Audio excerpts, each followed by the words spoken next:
Now we'll begin stage 2. The voltage will be slightly increased. Please get ready, Miss Dietersdorf. No!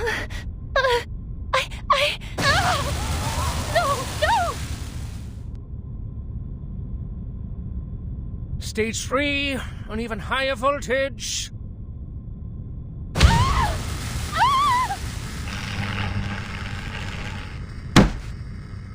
Enough!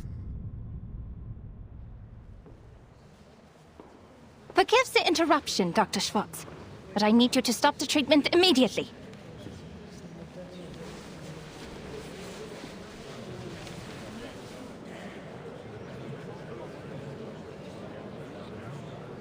I can't help but to question your methods, as well as the methods of the General Medical Association.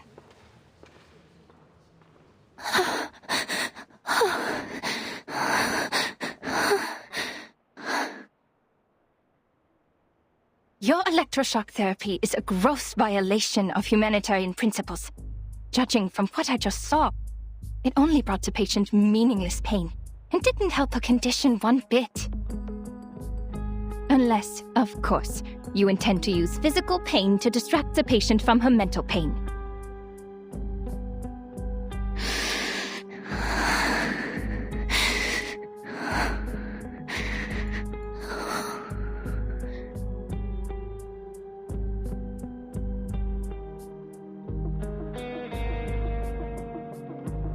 Even though this is a conference meant for conversation, you're being a little rude. The new electroshock therapy is not what you know from the last century. Now that man has tamed electricity, there's no doubt that the EST is the best choice for treatment. You shouldn't take it at face value, because it's not like the underlying principles are the same as that frog experiment, huh? My treatment is supported by systemic theories and reliable references, and it is approved and sponsored by the General Medical Association, which means it's reasonable and legitimate. Well, you are, correct me if I'm wrong, a social activist known for her little arcane tricks, Miss Cacania. Or should I say, Miss Clara? As far as I know, you don't even have a medical degree. Besides your so-called art movement. This secession, is it? It confuses me, really. Anyway, in order to have a more professional conversation, I suggest we talk later.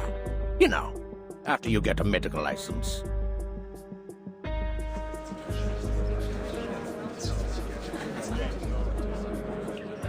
No, Dr. Schwartz.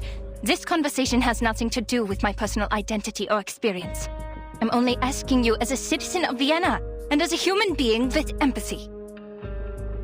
How can you not see that she's suffering? Have you been thoroughly brainwashed by the supposed authority of medical science? Or have you two been blinded and deafened by hysteria? Oh! You rude little... Please allow me to reiterate, the EST is an advanced and reliable treatment. Besides, Miss Dietersdorf has signed an agreement before we started. The experiment is conducted under mutual consent.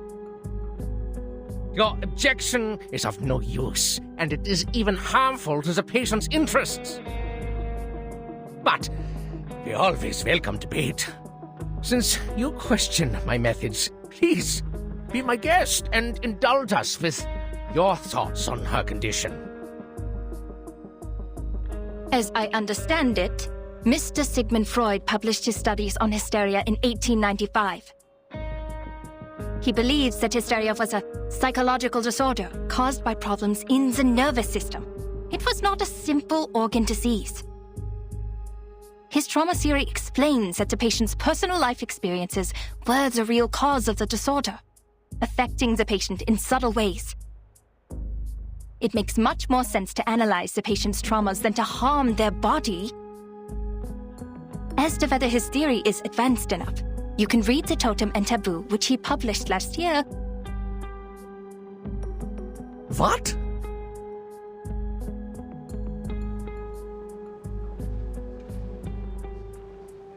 Freud. Freud!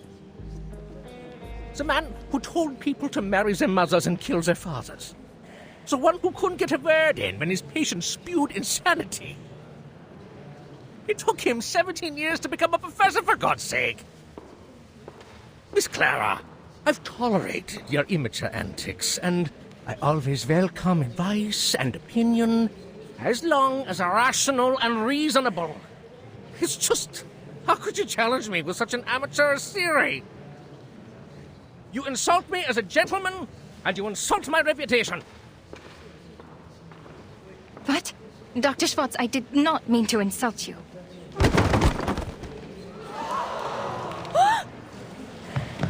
Miss Dittersdorf, she's unconscious. How? Get her off the chair, now!